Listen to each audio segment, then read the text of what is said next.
Okay. All right. I think we are rolling. Welcome to the Co-op Community Connections. My name is Nazzy. I'll be your host here with Mr. Greg Lessard, the Co-op Director of Development. Good morning, Greg. How are you today? Oh, it's great. It's a cold day, so I'm anxious to talk to our guest today. He's a farmer, and what does he do on a cold day like this? It's there's always something to do in the farming business, I guess. But I'm anxious to talk to Andy. And one of the before, I guess I'm somewhat jumping right in here, but Andy, I think, works at one of the most beautiful spots in the United States, and it's Canterbury Shaker Village. So he's a farmer there, the Co-op Organic Garden at Canterbury Shaker Village. And every time I go up there, I just love Canterbury Shaker Village. And I said, what a great place to work. But I have spent some afternoons helping Andy in the fields, and I was like, oh my gosh, this is such hard work. I'll take my desk job. So it's a great place. But it's one of the things I'd like to start with, Andy, is how do you choose especially a younger guy like you, how do you choose these days to even get into farming? What propels you to be a farmer? I think for me personally, and a lot of people my age got attracted to it because of increasing environmental awareness and consciousness. And so that is what sort of propelled me to move towards organic agriculture. Mm-hmm. Another thing was I started out in a very different field. I studied fine art at art college, and that was like super heady, and you're just inside all the time in front of an easel. And I really just needed to totally mix it up. So it was a combination of things, but I really appreciated the tangibility and the physicality of farming and being outside and working in close concert with nature. And then also feeling like I was making a positive impact on the soil and on the land, and being a steward of our earth. Now, Andy, really quick before we go any further, explain to us your job, your responsibility at the farm. What exactly do you do? Sure. So I am the farm manager, but I'm also the sole employee here. So it's pretty much just a one-man show. We have about a half an acre that we lease. We have a lease agreement with Canterbury Shaker Village.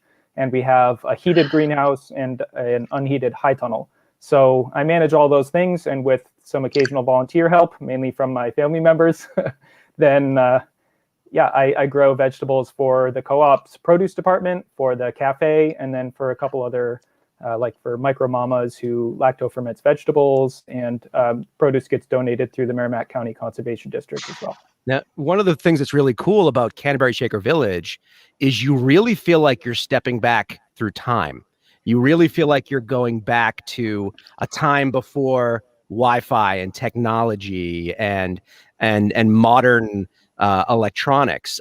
Talk a little bit about how you farm there, keeping that spirit alive. Sure. I focus as much as I can on honoring the integrity that they had in their farming practices. They were very early adopters of what we would consider to be standard organic practices today. So they used a lot of manuring. They kept a lot of cows here, so all of the manure from those animals got applied to their gardens. They grew cover crops, and they were very closely following the agricultural scientific developments that were very modern at the time. So I try to stay close to that spirit. And I farm on a very small scale, so I'm doing pretty much everything by hand. There's not a lot of mechanization. I'm growing a lot of cover crops to increase soil fertility. It's a really wonderful and inspiring place to work. And I strive to work in their honor. Great place to visit too. And one of the things I want to say about the co-op having a farm is we support farmers, and we're not in competition with farmers. So the co-op is not trying to have a farm so that we can displace farmers and their crops. So what Andy actually does is the co-op meets with the farmers every spring and works up orders for the year.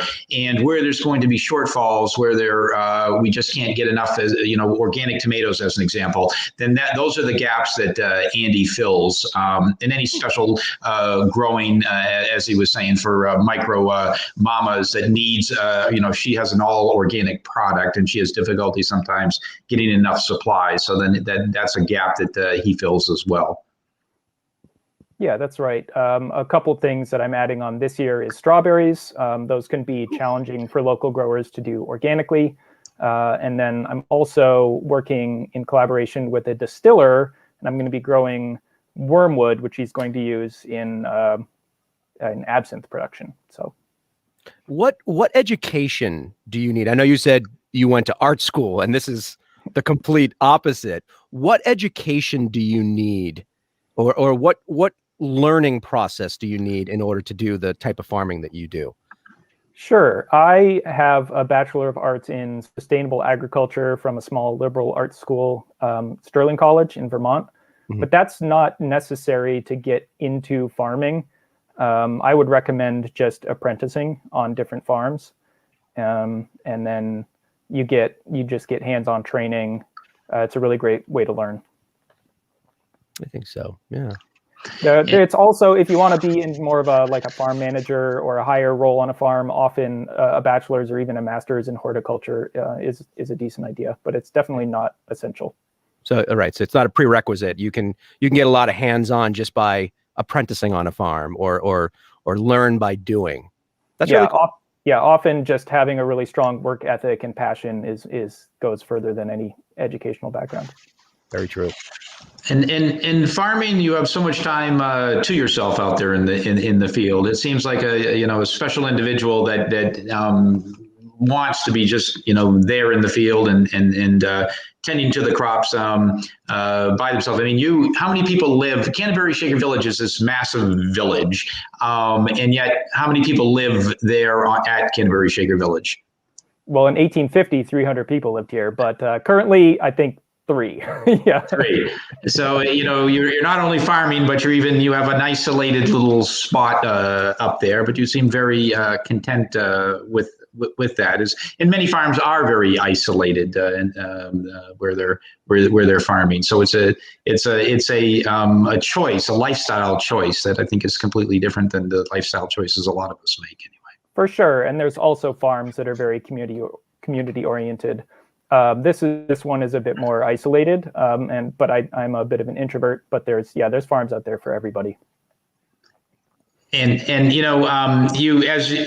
don't know how much you knew of the Shakers before starting there. I'm sure you've been picking up some of those historical tidbits as you went along. But one of the things that I had found interesting was that they actually were global exporters of seeds. They were they packaged and exported seeds. Do you have anything to add to that? Yeah, I think that's fascinating, and it's definitely something that I have interest in, but it's sort of a special subset of skills required for seed production that don't often line up well with vegetable production. For example, certain crops are insect pollinated, and they require isolation distances, which can be hard to achieve on a small garden like this. So if you have 2 different varieties of squash, they might interbreed, and then you try to plant the seeds from those, and there's some sort of squumpkin, some combination of traits that you're not necessarily interested in. Also, often commercial growers are growing hybrid varieties, which don't necessarily breed true when you plant the seeds from those. The hybrid varieties give you more vigor and often better disease resistance, so they're really attractive for commercial growers. But you can't save seeds from them. But this year I'm interested in starting, and this is something they had done at the village in the past, and just over the past 20 years or so, growing some things out to seed, mainly flowers, saving the seeds from those, and they have a print shop here so they can print up seed packets, and then we'll hopefully have some of those for sale in the gift shop and maybe in the co-op. I don't know. We haven't even talked about that yet. But let me ask you this, Andy. How do you select what seeds you're going to use or what you're going to grow this season? What process do you go through to come to that decision to plant that seed? Sure. There's a number of different things. At this point, I've been growing vegetables for over 10 years, so I have a lot of experience with certain varieties that I know are trustworthy. You want to rely on good record keeping so that you can keep track of. I grew a variety of summer squash a couple of years ago. It was terrible. I forgot that it was terrible. I ordered again the next year, and I was like, oh no, what have I done? So yeah, it's important to keep good records. And if you're not pleased with something, you can ask other gardeners or other growers in your area what they grow. And then it's also just sticking to reliable seed companies. Johnny's Selected Seeds in Maine is a great company. High Mowing Organic Seeds in Vermont is another great one. Bedco Seeds.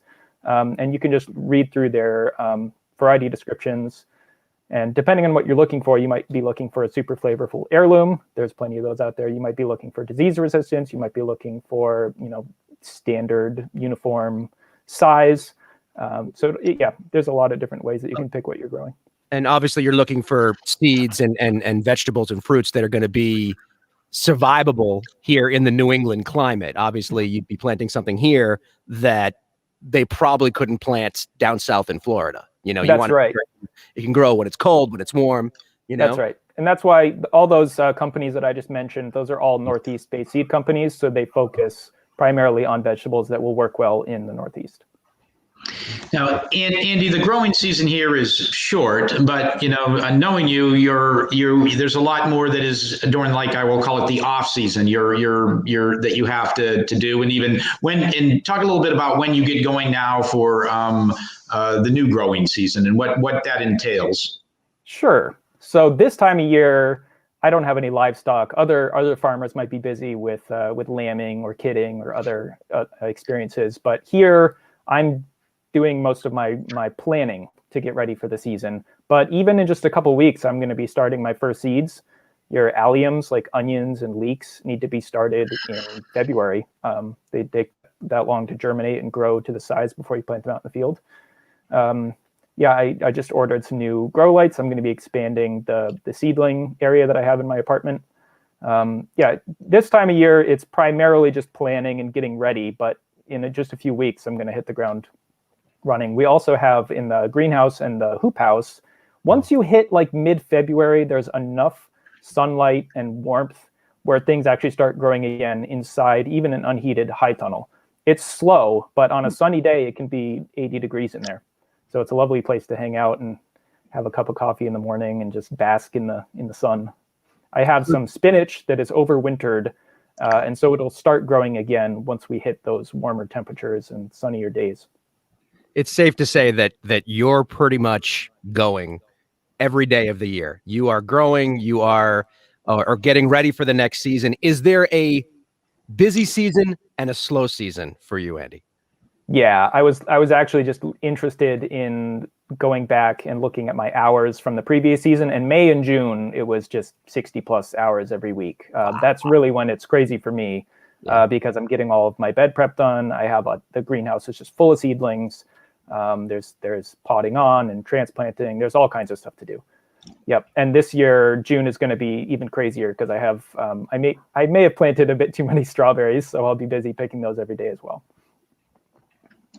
Wow. And the weather seems to have been challenging in the last couple of years as well. You can't really, from year to year, I mean, one year can be rainy, another can be dry. So that must be awful challenging as to how to adapt to that every year. Mm-hmm. Yeah, we refer to it as climate change, and it used to be global warming, but I've heard it also referred to as global weirding. So things are they're less predictable, it seems, from year to year. Sometimes you get 80 degrees in February. Sometimes you just get all rain in April, and sometimes it's a drought. So you never really know. Last year was a drought year, but I have irrigation in the gardens. So actually, a drought year is almost sometimes easier if you have adequate irrigation on site than a really wet year. And go ahead, Nazzy.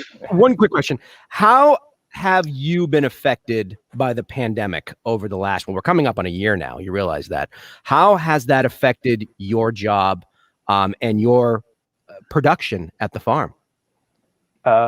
I would say 0. I'm trying to think if it has. Oh, no, that's not true at all. Never mind.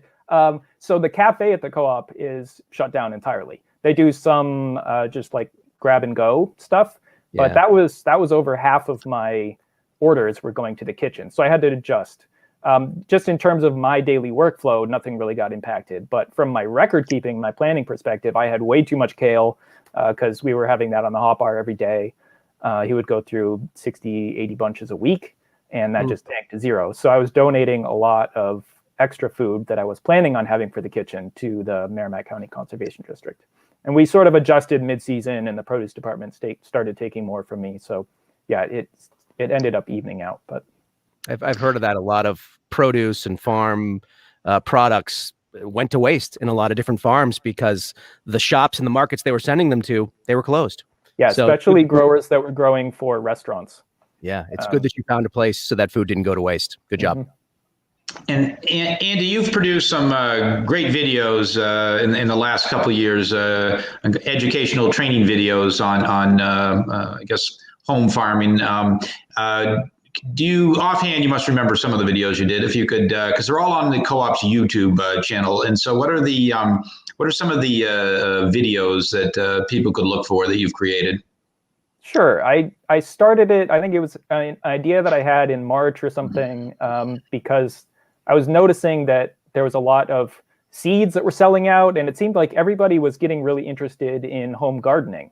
Some of the seed companies that I order from had to even stop taking like home garden orders certain days of the week or even certain weeks out of the year, just so that they could keep up with their commercial clients.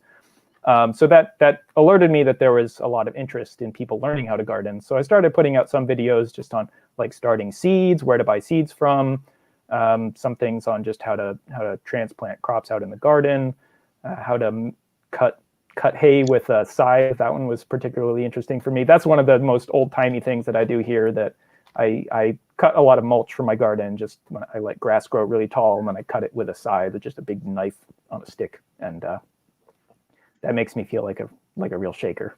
Yeah. Any others that you're thinking of this upcoming year that we can look forward to?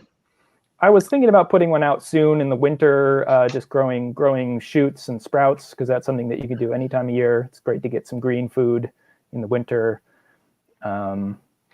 I haven't thought about it too much yet, but I'll put some more thought into that in the next few weeks. Now, I was told by my wife to ask the expert, which is you, Andy. When do you anticipate will be a good time to start planting for spring? She's thinking about growing maybe her own squash, her own cucumbers. When do you, the expert, think it will be a good time to start getting the soil ready, getting the ground ready for planting season? Usually the date to go by is like Memorial Day, when most people plant their gardens out. But every crop has its own hardiness. So depending, like squash are very tender, they'll die with the first frost. So you want to be making sure that you're planting them outside after the danger of frost has passed. So that's probably like early June. But you want to get your beds ready a couple weeks ahead of that. It all depends on the crop, and there's a ton of great resources online. The Johnny's Selected Seeds website has this great crop planting tool where you can just plug in your last frost date, and it calculates planting dates off of that. And whether you're direct seeding them into your garden, like radishes, or if you're starting them indoors first, like peppers, you have to start them, like 8 weeks ahead of time, or tomatoes, things like that. Yeah, that's what I was going to say. Is some of these? I mean, you're starting some in the upcoming weeks in your apartment, and I know your apartment becomes a greenhouse. But I think I only until recently wasn't really aware that you should be you should be starting them earlier, so that you have tomatoes in, let's say, July versus the end of September. It seems like the tomatoes are a big one, that the larger the plant that you can put in the ground in May, the better off you are. The quicker you're going to actually it'll bear fruit for you. For sure. And there's plenty of growers that are local that you can buy seedlings from. And that's sometimes a good way if you don't have a good setup in your apartment or your house or whatever to grow your own seedlings. Yeah. Excellent. Andy, please give out your website where we can find out more about what you do and your farm, and people can find out more about you. I think you just want to go to the Concord Food Co-op website. Yeah. I don't have anything specific to the gardens. And if you go to Canterbury Shaker Village, you can find out about getting a day pass. And if you're walking around Canterbury Shaker Village, Andy will probably be in the fields, and he might allow you to walk up and chat with him. That's right. Excellent. Okay. Thank you very much, Andy. Appreciate it. Bye. Thank you, Andy. Thank you, Greg. Thank you, Nazzy. On the Co-op Community Connections. Thank you.